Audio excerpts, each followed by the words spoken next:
Okay, level 5, we are composing a 2-bar chord progression using C and F. So C, E, G, or Z, C, B, and F, V, and comma. Okay, just as we did, so that says octave 3.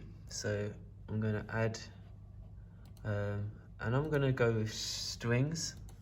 I feel like strings are good for chords. What does it sound like? Yeah, string orchestra, that sounds fine. And it's already on octave 3, which is lovely.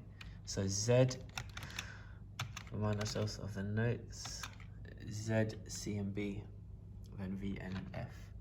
So I'm just going to remember that I will start on Z, play one, miss one, play one, miss one, play one, and then V, play one, miss one, play one, miss one.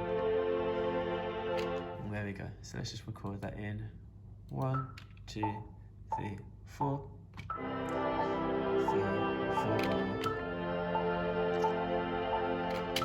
And again, I'm going to double click and quantize, highlight and quantize. That quantize. I'm also going to neaten up the edges of the notes so it's smooth. What did I just do? Highlight those 3 and then I can move them at the same time. You can be a real perfectionist here. And these 3 notes as well. All the way to the end.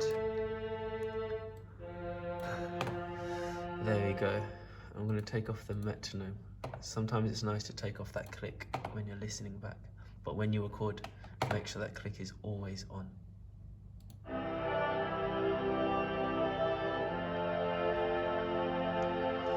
There we go, that sounds quite nice. So these are my chords, so I can call this strings or chords.